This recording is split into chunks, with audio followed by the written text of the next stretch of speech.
¿Qué tal? Desde la Universidad Autónoma de Tamaulipas, en México, les saludamos con el gusto de siempre, aquí en un programa más de la serie Ciencias del Espacio, pláticas con el doctor Ramiro Iglesias Leal. En nuestros dos programas anteriores, el doctor Iglesias nos platicó sobre el origen y la evolución de la especie humana.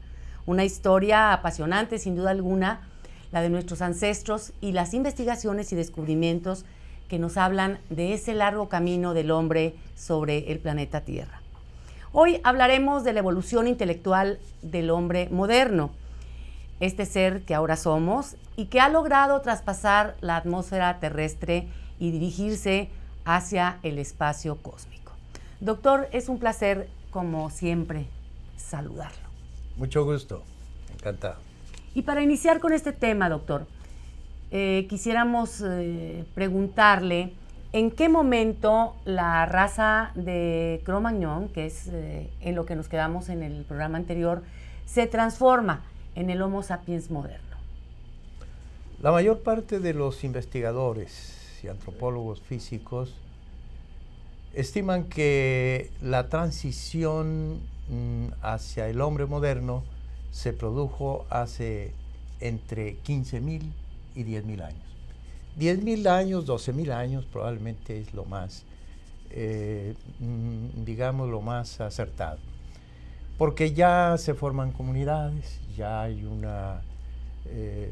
hay asentamientos permanentes, ya no es una vida nómada y se empieza a desarrollar una serie de actividades que caracterizan o van perfilando ya una sociedad avanzada.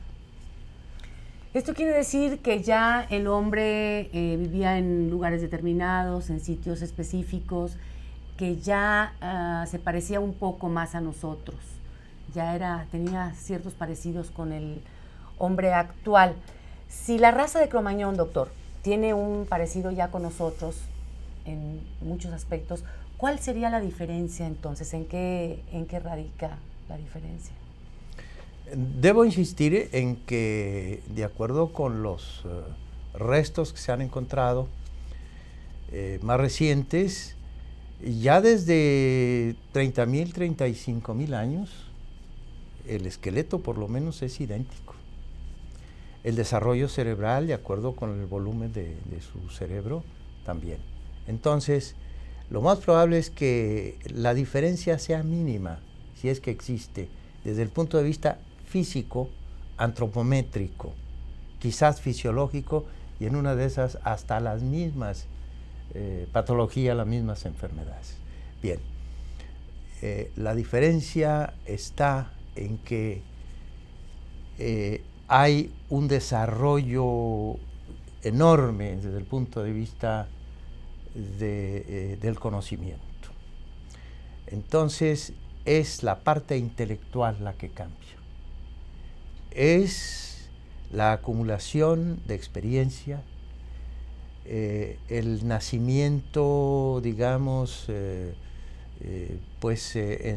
sus primeras etapas de la ciencia, de la tecnología, de la sociología y sobre todo de las bellas artes. Por ejemplo, la velocidad de desplazamiento.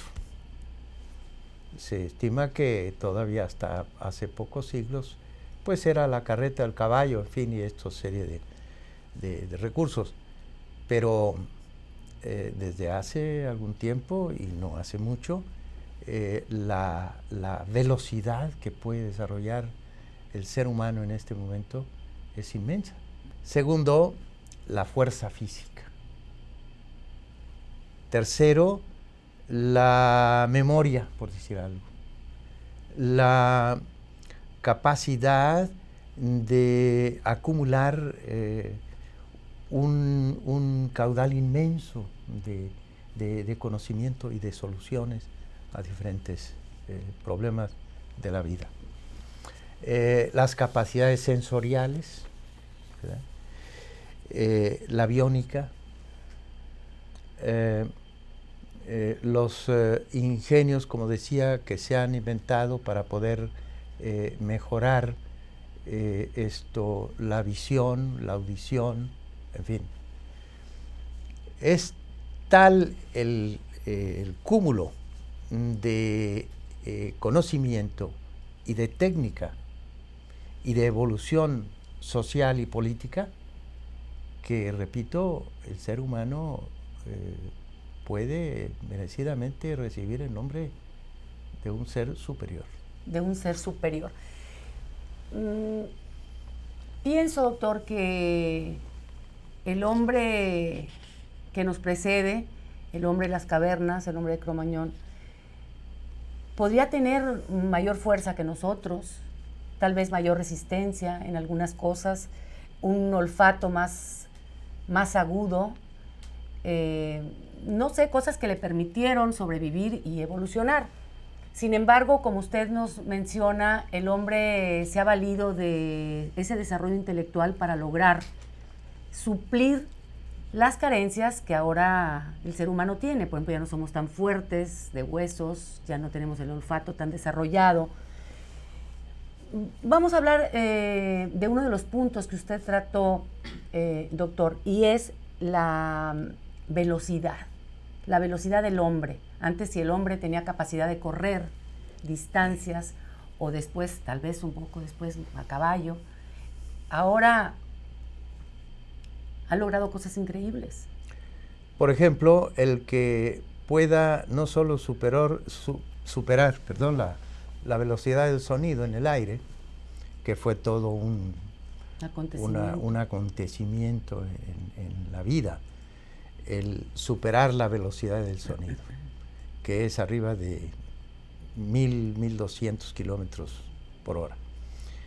Pues ya hay naves supersónicas, hay naves hipersónicas, varias veces la velocidad del sonido, pero hay naves ahora que desarrollan velocidades cósmicas.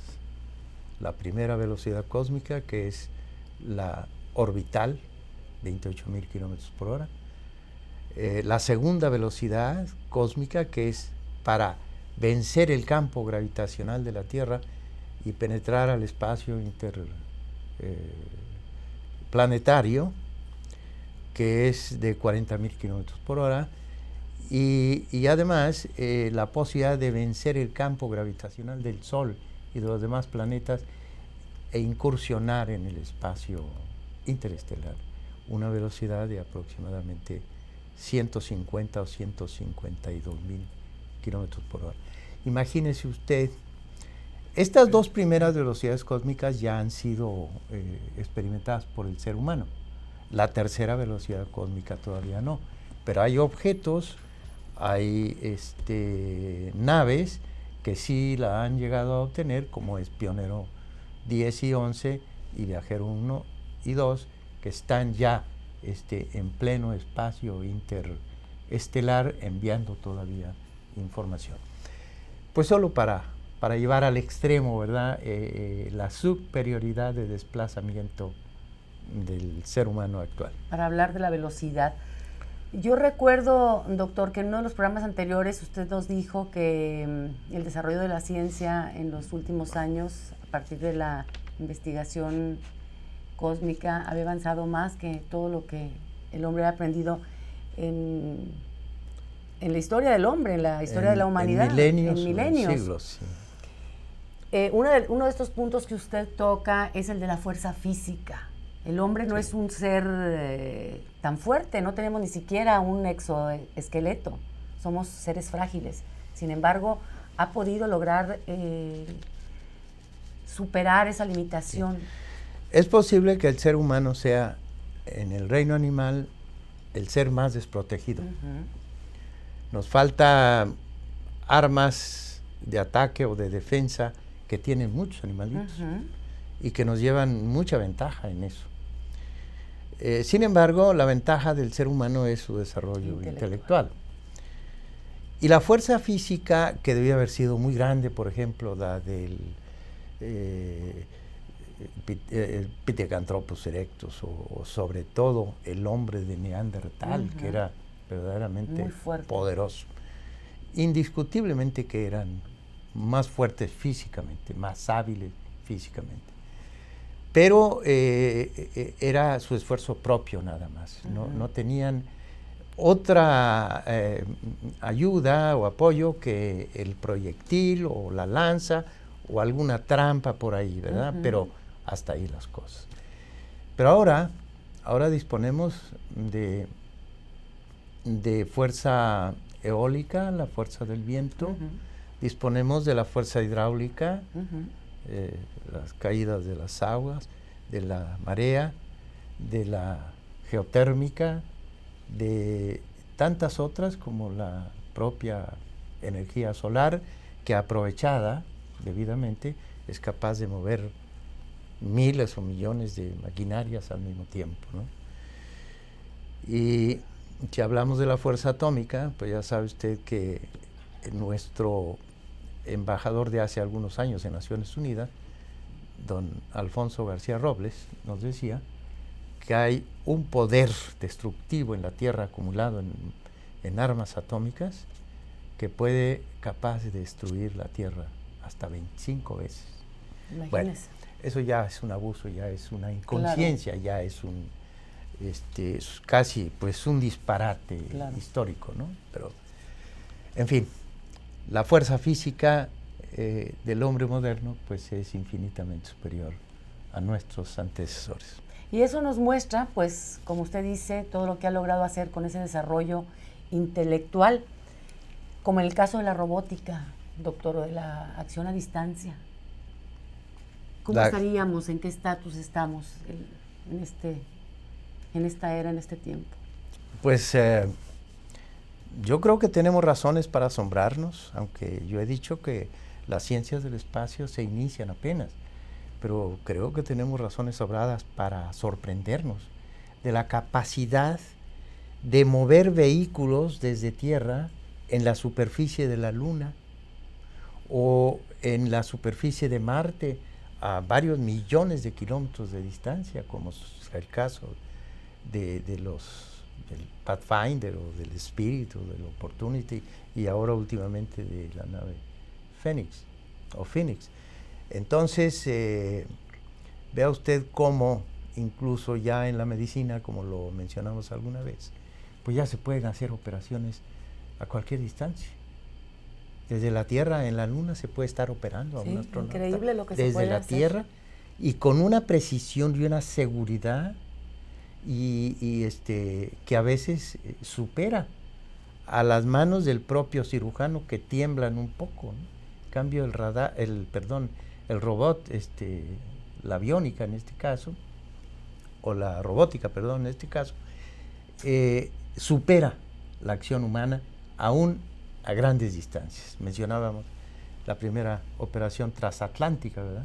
La del doctor Jacques Marescot, que hizo desde Nueva York y hizo una colecistectomía, o sea, quitó la vesícula a una paciente en Estrasburgo, Francia, a 7.000 kilómetros de distancia.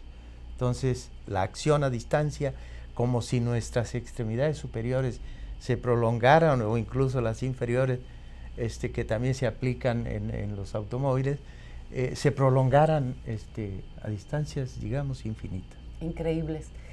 Y es que en estos 3 programas, doctor, en los que hemos hablado primero de la evolución del hombre, de la historia de la evolución del hombre, desde su aparición en la Tierra, hasta ahora, parece increíble todo lo que se ha logrado, todo lo que ha logrado el hombre moderno, cómo su intelecto nos ha llevado a hacer cosas que, ya lo hemos dicho, parecen ciencia ficción. Y como hemos platicado también fuera de cámaras, doctor, las capacidades sensoriales del ser humano, lo que le han permitido hacer. Hablemos, por ejemplo, de la visión. De la visión. Uh-huh. ¿Qué distancia podría contemplar el hombre primitivo? Pues en el horizonte terrestre, no sé, algunos kilómetros. Hacia el cosmos o hacia el firmamento, pues a lo mejor visualizaba a simple vista estrellas a varios años luz. Claro. Pero ahora, con telescopios de tipo visual, radiotelescopios, telescopios de luz infrarroja, de luz ultravioleta, de rayos gamma, de rayos X, pues el ser humano está en condiciones de asomarse, y de hecho ya lo está haciendo, hacia los confines del universo, que lo más lejano de los objetos que contemplamos probablemente se encuentra a unos 13,000 millones de años luz. ¡Qué barbaridad! Y desde allá nos llegan esas señales, desde luego, desde hace muchísimo tiempo, y apenas las estamos recibiendo, pero ese tipo de instrumentos le dan un desarrollo visual al ser humano espectacular. Y no solamente hacia el macrocosmos, doctor, sino al hacia microcosmos. Y ahora podemos contemplar 500,000 veces más, o 300,000 veces más que una décima de milímetro, que es lo que el ojo humano alcanza a percibir, una décima de milímetro. Pues esto, mediante microscopios electrónicos, se va a un cuarto o medio millón de veces más, con mayor precisión. ¿Hasta dónde llegaremos, doctor? Me llama mucho la atención que también otras funciones sensoriales del ser humano se hayan logrado transportar a la ciencia o suplir con tecnología, como el gusto o el tacto, doctor. Sí, el olfato. Se decía en la NASA en algún momento que el ser humano está en condiciones ya de meter las narices, como se dice, en la atmósfera de otros planetas o de otras estrellas incluso. Claro. ¿Por qué? Pues porque puede olfatear y degustar las sustancias que existen a esas distancias. Así como nosotros nos damos cuenta de que en el entorno existen flores o perfumes o malos olores también, etcétera, de esa misma manera el ser humano, a través de telescopios, puede saber de qué están hechas las atmósferas de otros cuerpos celestes. Un telescopio recoge y concentra la luz de una estrella, por decir algo. Ajá. La proyecta hacia un prisma, la dispersa y se proyecta una lámina de colores. Si se toma una fotografía de esa proyección de colores y se observa con cuidado, se verán una serie de rayas. ¿Qué nos dicen? Estas rayas de absorción que se llaman, o rayas de Fraunhofer, que es el físico alemán que las descubrió, nos dicen, de acuerdo con su número y de acuerdo con su posición, de qué están hechas, de qué elementos está constituida, por ejemplo, el Sol, las estrellas, las nebulosas o las galaxias o las atmósferas de los planetas. En cuanto a la memoria, doctor, la memoria del hombre, ¿qué es lo que le permite ahora? ¿Qué es lo que podemos esperar del hombre Lo primero moderno? que se ocurre es que ¿cómo ha sido posible que los investigadores, geólogos, antropólogos, en fin, puedan fechar acontecimientos o los tiempos en que tal o cual fósil vivió? O en las diferentes capas de la corteza terrestre, ¿qué tanto tiempo tienen de ser eso? Pues son procedimientos que con el tiempo se han venido perfeccionando, pero yo quisiera mencionar a manera de ejemplo solamente los elementos radioactivos que se utilizan para fechar ciertas cosas, ciertos acontecimientos. Y me refiero al uranio 238. Es un material radioactivo que se convierte en plomo. Por su radioactividad se va convirtiendo en plomo. Pero para que un trozo de uranio se convierta a 100% en plomo, necesita transcurrir 9,000 millones de años.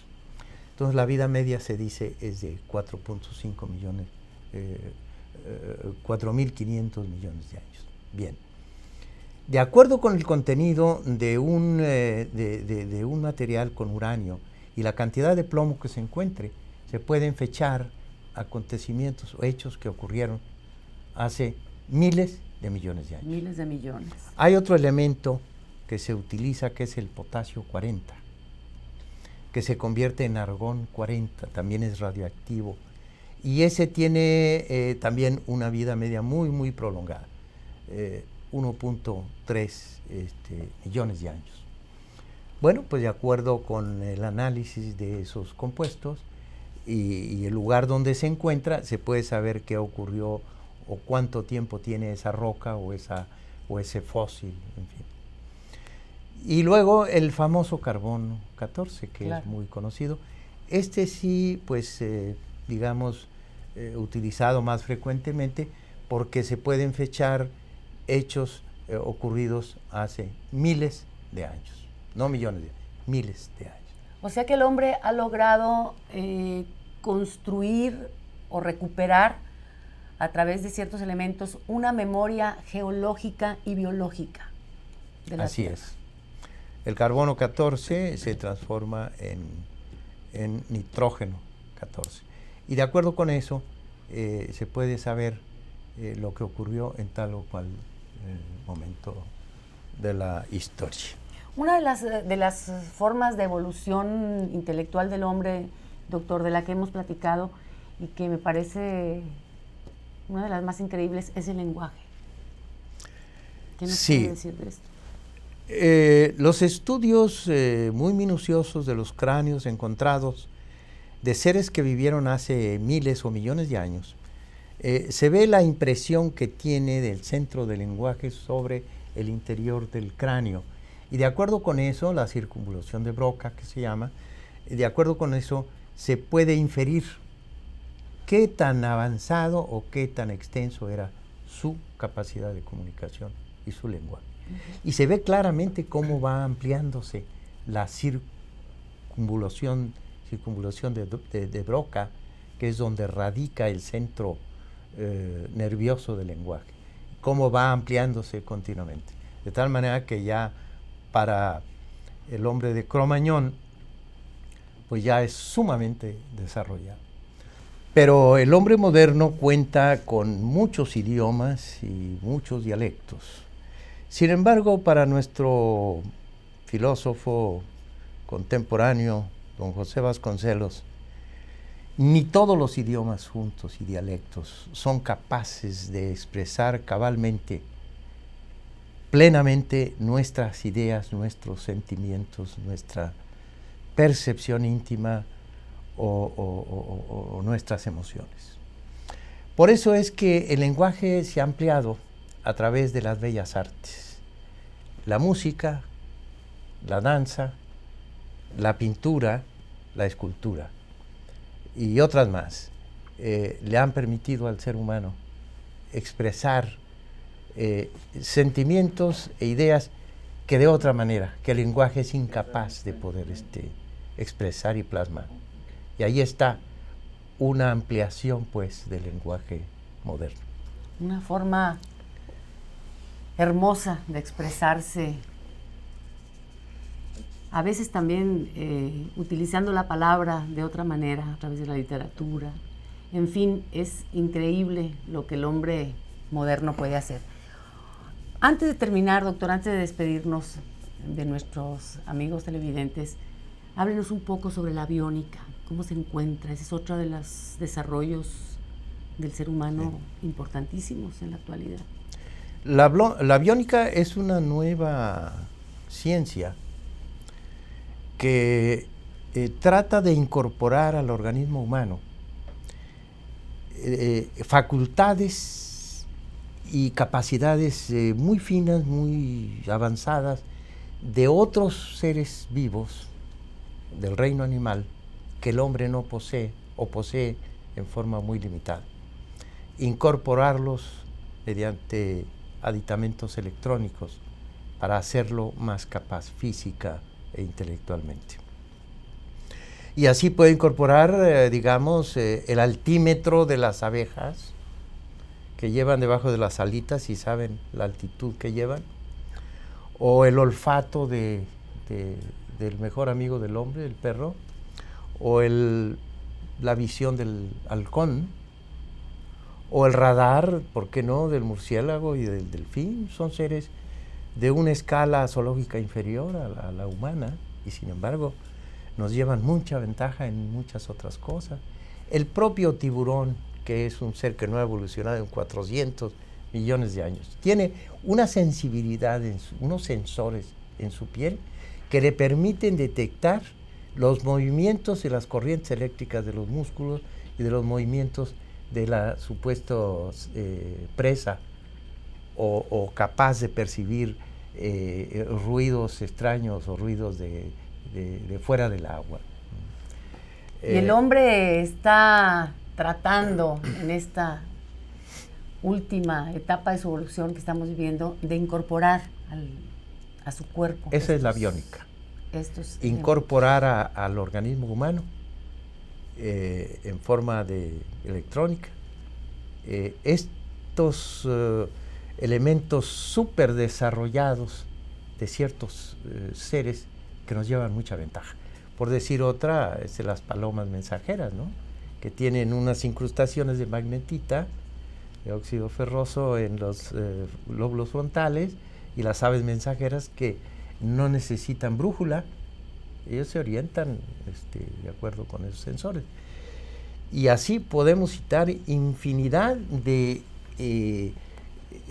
dotación de capacidades, de seres muy primitivos, caracoles o gusanitos, en fin, que viven bajo la tierra y que en la proximidad de una tempestad salen y toman altura en la maleza o en los árboles. Pues previenen porque perciben los cambios de presión. Tienen otros sensores. Exacto. Pues sí, la biónica es un tema sumamente importante. Pues todos estos antecedentes, doctor, sobre la evolución humana, sobre los cuales nos ha platicado, nos permiten darnos una idea de hacia dónde va la raza humana y también, bueno, imaginarnos al que usted llama el Homo cosmicus, que habitará en el espacio extraterrestre. Sobre este tema hablaremos en nuestro próximo programa, ¿le parece? Con mucho gusto, sí.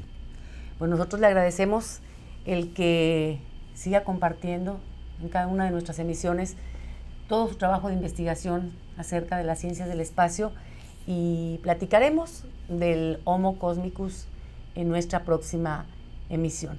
Le agradecemos, doctor, estar con nosotros, y a usted le agradecemos su atención. Nos vemos en la próxima emisión de Ciencias del Espacio, pláticas con el doctor Ramiro Iglesias Leal desde la Universidad Autónoma de Tamaulipas en México.